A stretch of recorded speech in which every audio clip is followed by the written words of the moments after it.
Hello, welcome back to another session. ఈరోజు నేను కారం దోశ చేద్దాం అనుకుంటున్నానండి.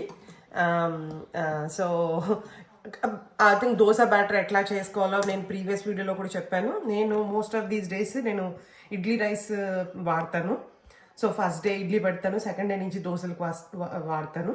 1:3 అంటే 1 మినప్పప్పు, 3 ఇడ్లీ దోశ బియ్యం అనమాట, ఇడ్లీ బియ్యం అనమాట. అది చాలా బాగా వస్తుంది. సో ఎందుకు ఇది కంపల్సరీగా చూపిస్తున్నానంటే, కారం దోశకి ఇడ్లీ బ్యాటర్ కొద్దిగా తిక్కుగా ఉండాలి, అంత పలచగా ఉండకూడదు అనమాట. అందుకని కన్సిస్టెన్సీ మీకు ఇలా ఉండాలి, అందుకని ఇది స్పెసిఫిక్గా చూపిస్తున్నాను. సో కారం దోశకి మెయిన్ కావాల్సింది ఆనియన్, ఎండుమిరపకాయలు ఒక 5 minutes నేను వేడి నీళ్ళలో నానబెట్టాను. తర్వాత ఆనియన్ చిన్న, అసలు నామకే వస్తే చింతపండు. ఒకవేళ మీ దోశ బాగా పులిసింది, బాగా ఫర్మెంట్ అయింది అంటే యూ కెన్ ఇగ్నోర్ చింతపండు. నేను నిన్ననే చేశాను కాబట్టి కొద్ది చింతపండు వేసుకుంటున్నాను. ఇది కారం కోసం.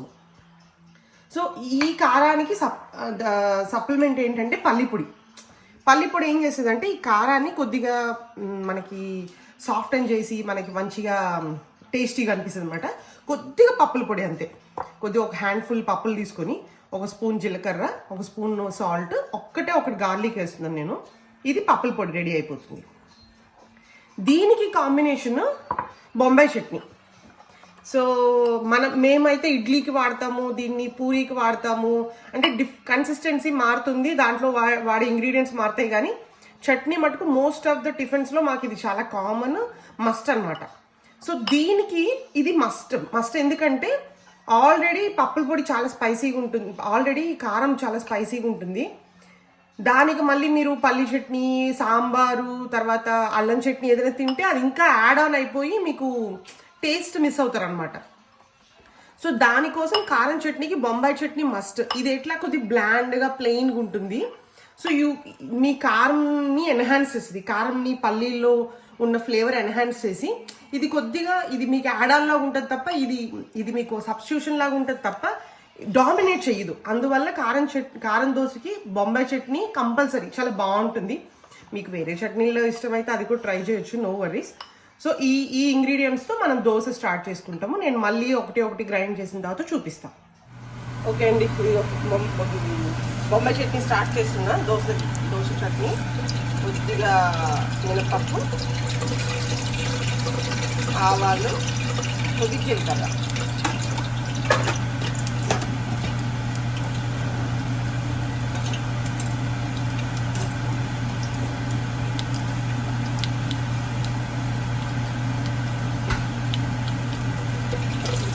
ఫ్లక్టర్ అయ్యాక మనం ఎప్పుడైనా ఇలా పోపు వేసేటప్పుడు మినపప్పు, జీలకర్ర కొద్దిగా అది చెదగాలి, అంటే ఇట్లా బ్రేక్ అవ్వాలన్నమాట. లేకపోతే పోపు రాదు, స్మెల్. మనం వేసేస్తే ఆనియన్స్ కానీ ఏదైనా వేస్తే ఇంకా పోపు కుక్ అవ్వడం ఆగిపోతుంది అనమాట. మీకు ఇలా బ్రేక్ అవుతున్నట్టు వస్తేనే అప్పుడు జస్ట్ యాడ్ అదర్ థింగ్స్ అనమాట. దీంట్లో కొన్ని పచ్చిమిరపకాయలు, కొద్దిగా అల్లము.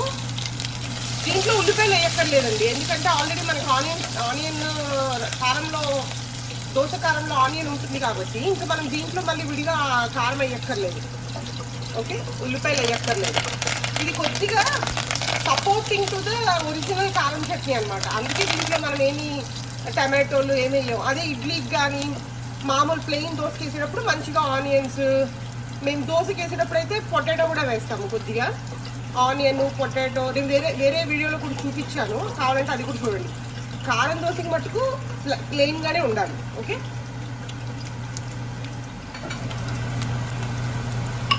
దీనికి కొద్దిగా పసుపు యాడ్ చేయాలి, ఎందుకంటే కొద్దిగా మరీ ప్లెయిన్గా ఉంటే బాగుండదు కదా. కొద్దిగా పసుపు మామూలు చట్నీలో కూడా వేసుకుంటాము, దీంట్లో కూడా పసుపు వేస్తాము. నేను ఆల్రెడీ పిండిని కొద్దిగా ఇలా కలిపి పెట్టుకున్నాను.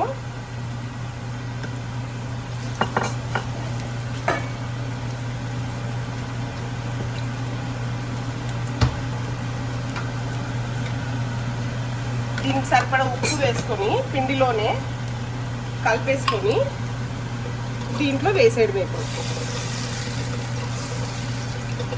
ఇది కొద్దిగా పలుచగానే ఉంటుంది, చేసేటప్పుడు మనం దింపేటప్పుడు ఒక్కసారి కుక్ అయిపోయిన తర్వాత థిక్కన్ అయిపోతుంది, అంటే చల్లగా అయిన తర్వాత థిక్ అయిపోతుంది.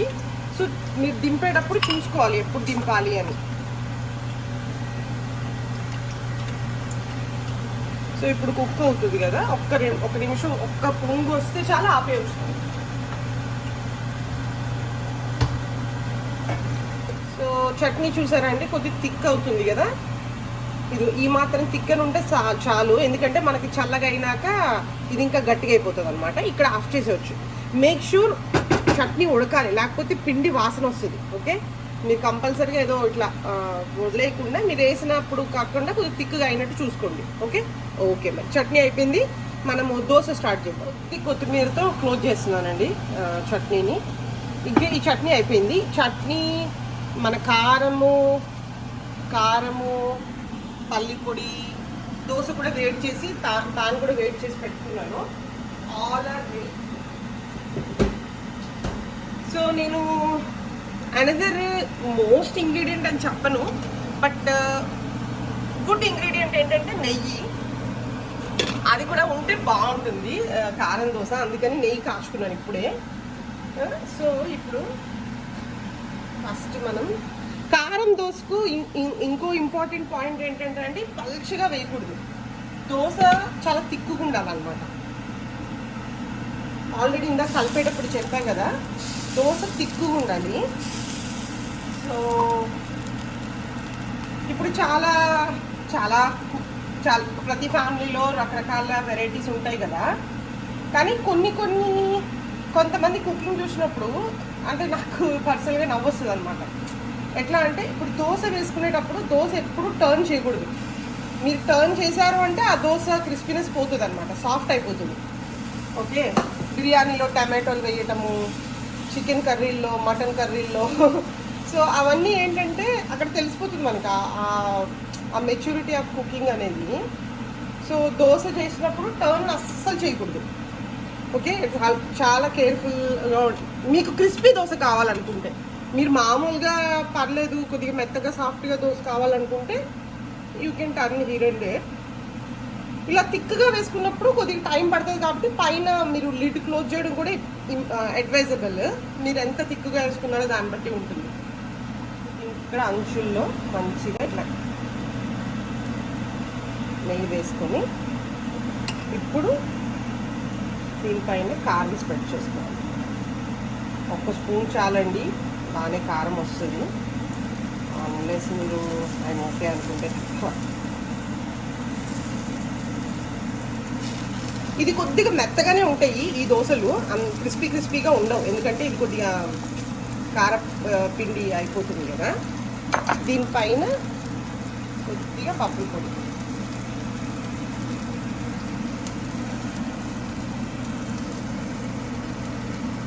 సో ఇలా చేసి you can just close this lid. In case ఏదన్నా పప్పు ఎక్కడన్నా ఆనియన్ ఉండిపోయినా లేకపోతే ఏమైనా పిండి ఉండినా కానీ కుక్ అయిపోతుంది. ఇప్పుడు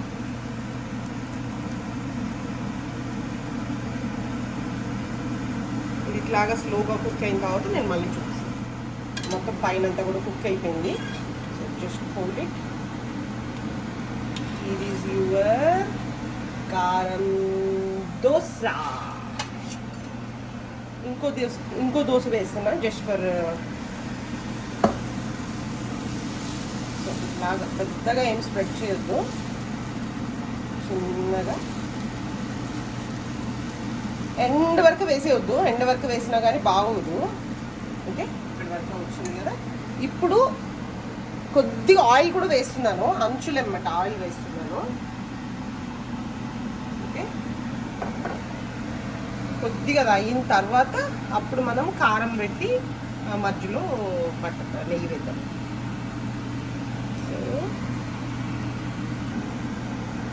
కొద్దిగా అయిస్తుంది కదా. సో ఇప్పుడు ఇక్కడ మధ్యలో నెయ్యి పోతాం, ఎందుకంటే మన మసాలా అంతా ఇక్కడే ఉంటుంది కాబట్టి.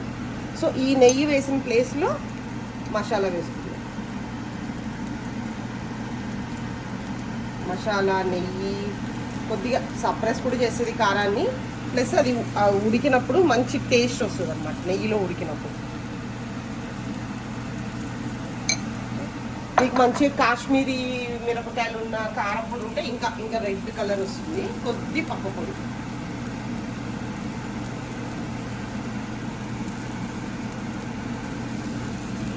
సో దీన్ని 1 నిమిషం మూత పెడదాము, not more than that.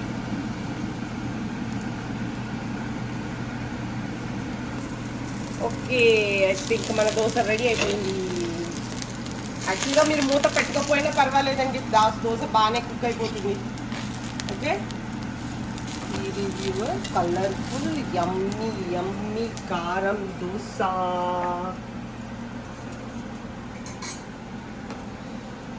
Try your karam dosa and let me know how you like it. Thank you.